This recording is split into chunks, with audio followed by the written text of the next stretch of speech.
হরি শান্ত রাখ। বাবা বাবা বাবা, কুনাল বাবা, তুমি সন্ধেবেলা একা একা কেন বাবা? তোমার বউ কোথায়? ওহো, বউ কোথায়? আমি তো নিজের চোখেই তাকে বেরিয়ে যেতে দেখলুম। আহা হাই, কি দিনকাল পড়েছে বলো দেখিনি বাবা। ঘরের বউ সন্ধেবেলা ঘরেতে নেই, দিনরাত ট্যাং ট্যাং ট্যাং ট্যাং করে ঘুরছে বাবা। ওসব কথা থাক পিসিমা, তোমার সঙ্গে একটা জরুরি কথা আছে। আমার সঙ্গে জরুরি কথা? কি কথা বাবা? কোনো বিপদ আপদ হলো নাকি? বিপদ? পিসিমা, বিপদ তো আমার পেছনে লেগেই রয়েছে। তাই এসব ঠুনকো ঝামেলাকে ভয় পাওয়ার মানুষ কুনাল ব্যানার্জি নয়। না তো তোমার বাবাও পেতো না, তোমার বাবাও পেতো না। বাবারে বাবা, সে কি লম্বা চওড়া চেহারা, কি সাংঘাতিক একেবারে। পিসিমা পিসিমা, বাবার বীরত্বের কথা আমাকে না হয় নাই শোনালে। আমি যে কথাটা তোমাকে বলতে যাব সেই কথাটা খুব খুব জরুরি, একটু মন দিয়ে শোনো প্লিজ। আমি আর একটি কথাও বলবো না, তুমি যা বলবে আমি চুপচাপ তাই শুনবো, বলো।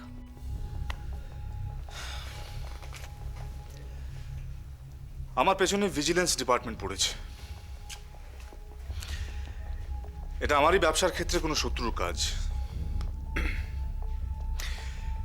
তাই এই বাড়ি, বৈকুণ্ঠপুরে জমি জমা এবং আমার অন্যান্য যা সম্পত্তি আছে সেগুলো নিজের নামে রাখাটা এখন ঠিক হবে না। তাই আর কি। তাই তাই তাই তাই আমি ভাবছিলাম আপাতত সেগুলো আমি তোমার নামে লিখে দেব, আর পরে এসব ঝুট ঝামেলা থেকে মুক্ত হলে আমি নিজের জিনিসটা নিজে বুঝে নেব। হরি শান্ত রাখ, শান্ত রাখ, কোনো চিন্তা করো না বাবা কুনাল। আমি তো আছি এই বিপদের দিনে। তোমার আপনজন বলতে তো আমি একা বাবা। তুমি কোনো চিন্তা করো না, কোনো চিন্তা করো না। পিসিমা, ব্যাপারটা অত সহজ নয়, খুব কেয়ারফুলি হ্যান্ডেল করতে হবে। বিউটিফুল, কি ফুল? Careful, careful. আমি কেয়ারফুল, সব ঠিকঠাক করে রেখে দেবো। আচ্ছা, কবে হবে ওই সই সাবুত? যত তাড়াতাড়ি সম্ভব। আমি উকিলের সাথে কথা বলে পেপারসগুলো রেডি করে নিচ্ছি। তোমাকে যেখানে যেখানে সই করতে বলবো তুমি ঠিক সেখানে সেখানে সইগুলো করে দেবে। তা তো বটেই, তা তো বটেই। সই তো মানে তুমি যা যা বলবে, যেখানে যেখানে বলবে আমি সেখানে সেখানে সই করে দেবো। কোনো চিন্তা করো না বাবা। ঠিক আছে পিসিমা, আমি ঘরে যাচ্ছি, আর কাগজগুলো রেডি হয়ে গেলে আমি তোমায় জানিয়ে দেবো। কোনো ভয় পেও না কুনাল বাবা, সেই তোমাকে আমি বুকে করে আগলে রেখে দিয়েছি। তোমার বিপদেও তোমার পাশেই এভাবে থাকবো বাবা, কোনো চিন্তা নেই, কোনো চিন্তা নেই। হ্যাঁ হরি, হরি, হরি হরি, শান্ত রাখ হরি, শান্ত রাখ। হরি হরি, হরি হরি, নাচারি নাচারি, সেই ছোটবেলা থেকে আগলে রেখেছি, কতদিন ধরে বসে আছি এই দিনটির আস। ও বাবারে বাবা, আমি কি সজারু হয়ে গেলাম নাকি গো? কিরম যেন গায়ে কাটা দিচ্ছে। হরি শান্ত রাখ। जवा कुसुम संका संकर्षिप्यं माद्धूतिं तारिं सर्व पापघ्नं प्रणतस्मि दिवाकरं दिव्यो शङ्खोत्तुषराभ्यां क्षीरदान्न वसनं मम नमामि शोषिनं भक्ता সম্বর মুকুট ভূষণ। বলে আমার দলে তন্তলে আর আনন্দ উচ্ছলে দিদি পরে যোচনা। বাবারে বাবারে বাবারে, ও দিদি গো, আমি ভাবতে পারছি না। আরে খোল না মুখ পোড়া হাত থেকে। ওরে বাবারে, এই এত বড় সম্পত্তি, এই এত বড় সম্পত্তি আর কদিনের মধ্যে আমার হয়ে যাবে গো দিদি। ও হরি, হরি আমাকে শান্ত রাখ, হরি, হরি আমাকে শান্ত রাখ। আমি যেন বেঁচে থাকি হরি, আমি যেন বেঁচে থাকি। ওরে বাবা, আমি বলেছিলাম না আমি এসে সব ঠিক করে দেব।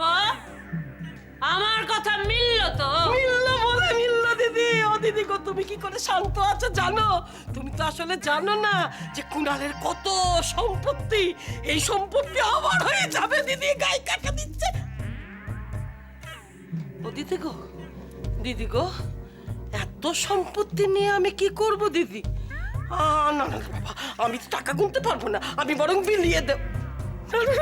হরি হরি হরি হরি, বুদ্ধি দে হরি, হরি হরি হরি, আমায় শান্ত রাখ হরি, শান্ত রাখ। দেখো বাবু, এত সম্পত্তি পাচ্ছ, আমাকে আমার ভাগটা দিতে ভুলো না কিন্তু।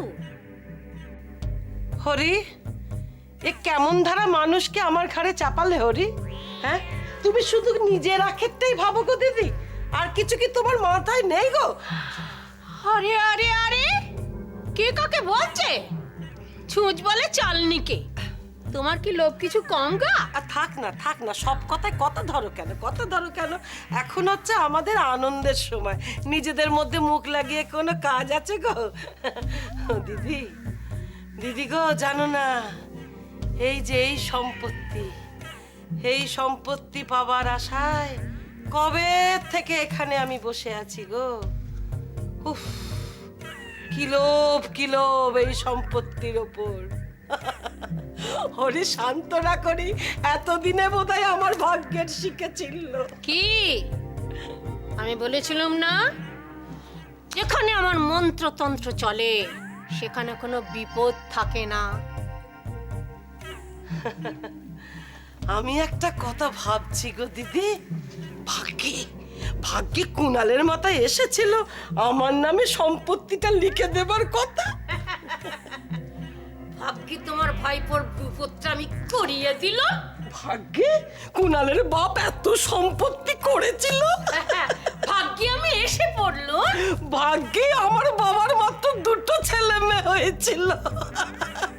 আর ভাগ্যে আমি দিদি কই গো দিদি, আর তো কিছু ভাগ্যে দিলে না? জয় মা বন্ধু, আর তো ভাগ্যে নেই গা।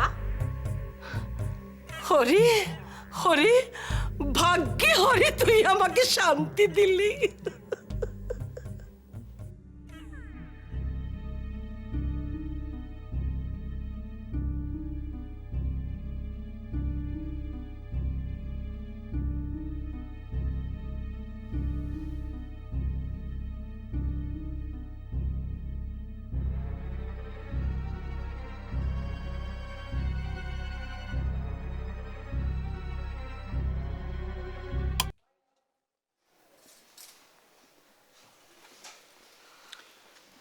কোথায় গিয়েছিলে?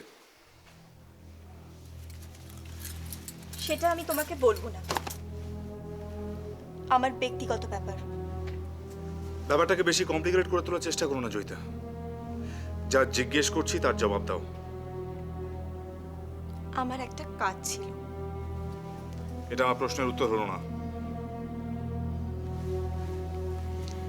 তাহলে I am very sorry Kunal, আমি এর থেকে মোটেই তোমাকে বেশি কিছু বলতে পারবো না। আমার ঘুম পেয়েছে, এত কথা আমি এখন বলতে পারবো না। এ বাড়িতে আগে কখনো এরকম হয়নি জয়িতা। তুমি যা করছো নিজের মর্জি মাফিক করে চলেছো, আমি কিন্তু এটা মেনে নেব না। হ্যাঁ, তুমি বারবারই একই ভুল করো কেন বলো তো কুনাল? আমি না মোটেই তোমার মর্জি মাফিক চলবো না, আর তোমার কোনো বাধাকেই আমি তোয়াক্কা করি না। ওয়েল, রাতে এভাবে বাড়ি থেকে বেরিয়ে কোথায় যাওয়ার দরকার হয় সেটা আমি বুঝি না ভেবেছো? সমস্ত নোংরা চিন্তা ভাবনাগুলো আগে তোমার মাথাতেই আসে, তাই না?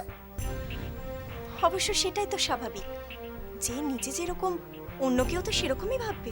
একদম বাজে কথা বলবে না জয়িতা। তোমার ওই আশ্রমের বাচ্চাগুলো আজকাল তোমার দূত হয়েছে, তাই না? তোমার প্রেমিকের খবরাখবরগুলো তুমি তাদের কাছ থেকেই পাও। কি ভুল বললাম?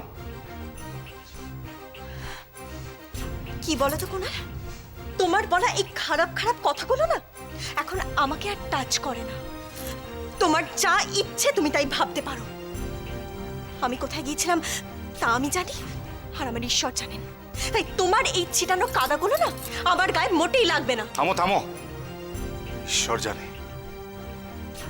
জয়িতা, তুমি দিনের পর দিন যা যা করে চলেছো না, তারপর অ্যাটলিস্ট এইসব কথাগুলো তোমার মুখে মানায় না, সিম্পলি মানায় না। ভালো বললে কুনাল, আমি যা যা খুশি করে চলেছি, আর তুমি কি করেছো? সেই প্রথম দিন থেকে যা খুশি যেভাবে খুশি চলতে চেয়েছো সেইভাবে চলেছো। তুমি তোমার বান্ধবীর সঙ্গে বেড়াতে গিয়েছিলে, সেখানে আমাকে দেখে তোমার হঠাৎ মনে হলো তোমার আমাকেই চাই। বলেছেন আপনি। এদেশের বড়রা কোনোদিনই শিশুদের খেলাধুলোকে বিশেষ পছন্দ করেনি। সেজন্যই তো এদেশের 10 বছরের বাচ্চারা ভোর 5টার সময় ঘুম থেকে উঠে বাসন মাজে, চায়ের জল গরম করে, আর তাদেরই চোখের সামনে আপনার মতো লোকেরা হাফ প্যান্ট পরে সঙ্গিনীর হাত ধরে ছুটোছুটি করে খেলা করে বেড়ান। ওয়াও, তোমার ভাবনা চিন্তার মধ্যে একটা বেশ মজার ব্যাপার আছে জানো। এনিওয়ে, এসো বসো।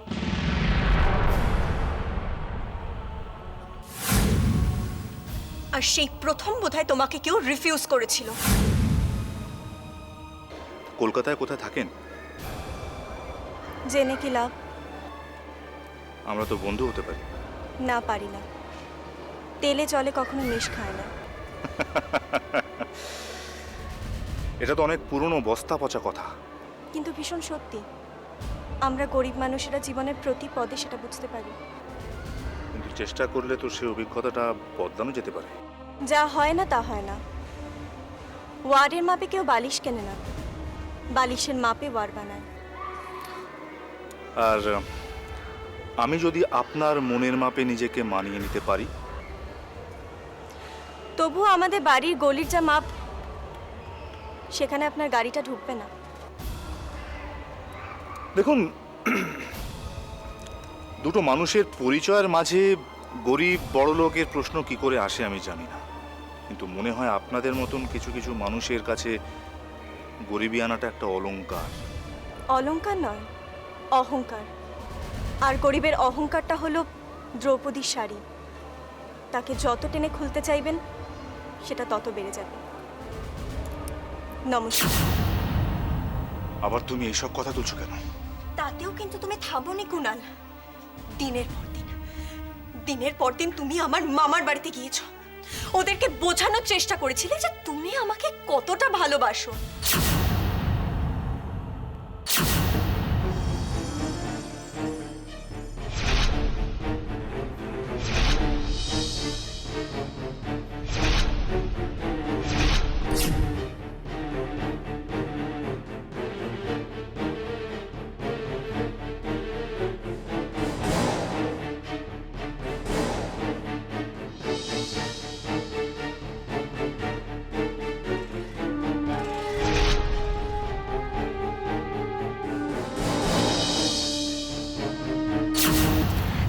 তারপর আমাকে আলাদা করে ডেকে তুমি বোঝাতে চেয়েছিলে আমার প্রতি তোমার ভালোবাসা। দেখুন, সবই যখন বুঝতে পেরেছেন তখন এটাও নিশ্চয়ই বুঝতে পারছেন যে আমি আপনার বন্ধুত্ব চাই। পাবেন, কিন্তু সেখানেই থেমে থাকবেন নাকি চাহিদাটা আরো বাড়বে? সেটা না হয় পরে ভাববো। না, পরের কথাটা আমি আপনাকে এখনই জানিয়ে রাখতে চাই। আপনার আমার বন্ধুত্ব কখনোই ছাদনা তলার দিকে এগোবে না। তাহলে একটা কথা শুনে রাখুন, আমি আপনার এত কথা না বুঝি না বুঝতে চাই। আমি চাই শুধু আপনাকে। কেন কি এর এত ব্যাখ্যা আমি জানি না, আমি শুধু চাই, আর যা চাই আমি তা পেয়ে থাকি। তারপর যখন দেখলে আমাকে তাতেও তুমি কনভিন্স করতে পারলে না, তখন আমার জীবনের সব থেকে নরম জায়গাটা তুমি খুঁজে বের করলে আর সেখানেই আঘাত করলে। এই বাড়িটা তো ওই অনাথ আশ্রমে মেয়েরা কিনতে চেয়েছিল, তার জন্য ওরা ওই চাঁদা তুলতেও শুরু করে দিয়েছিল। জানি, সেই কারণেই এত তাড়াহুড়ো করে কাজটা কমপ্লিট করতে হবে। তাহলে কি স্যার আমি এই ওদের বলতে পারি যে ওই বাড়িটা ইতিমধ্যে হাত বদল করে ফেলেছি আমি? অবশ্যই। আশ্রমের সবাই বোকার মতো তোমার কথা বিশ্বাস করে আমাকে বোঝাতে শুরু করলো, আর আমি তো নিজেকে শেষ করে দিতে চেয়েছিলাম।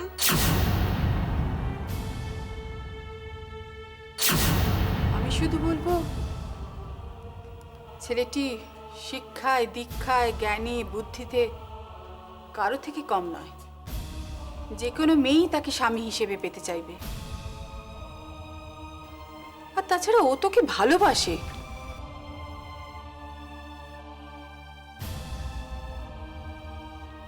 না হলে এক কথায় 15 লাখ টাকা সম্পত্তিও দান করে দিতে পারে? দান নয় দিদি, এই টাকাটা দিয়েও আমাকে কিনতে চাইছে, কিন্তু কোনো ষড়যন্ত্রের কাছে আমি কিছুতেই বিক্রি হব না। নিজেকে অত দামি বলে ভাববার কোনো কারণ নেই জয়িতা। ঠিক বলেছিস, মেয়ে মানুষ হয়ে জন্মেছিস, কাউকে না কাউকে তো স্বামী বলে মানতেই হবে। আর এক্ষেত্রে যদি অনাথ আশ্রমটা বাঁচাতে পারিস, তাতে তো না বলার কোনো কারণ খুঁজে পাচ্ছি না।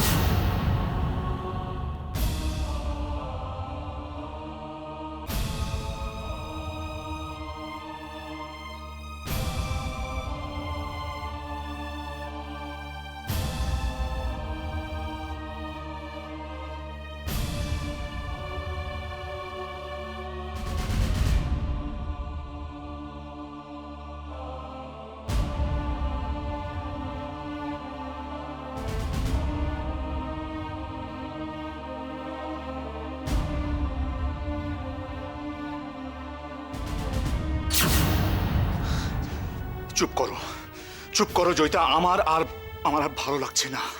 ভালো না লাগলেও এই কথাগুলো তোমাকে শুনতে হবে কুনাল।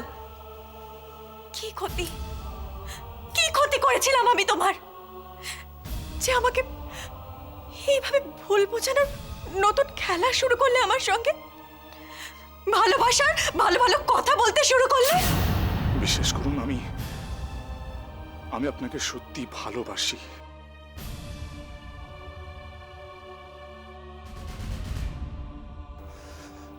আর ভালোবাসি বলেই আপনার সঙ্গে এতদিন ধরে এত যুদ্ধ করে এত দূর পৌঁছতে পেরেছিলাম।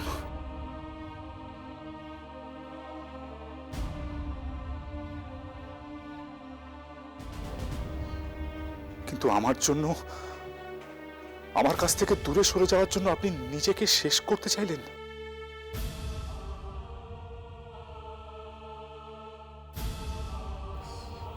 আমি কি এতটাই ঘৃণ্য, অস্পৃশ্য?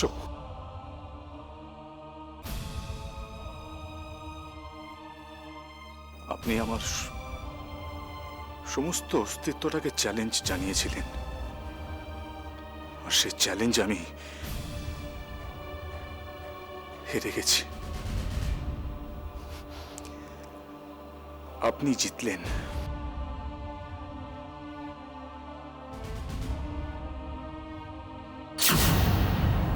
আর আমিও বোকার মতো তোমার জালে জড়িয়ে পড়লাম।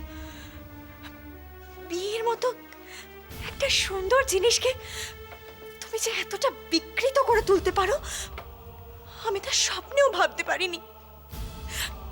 তোমাকে বিয়ে করতে রাজি হলাম, তোমার দেওয়া সিঁদুর মাথায় পড়লাম,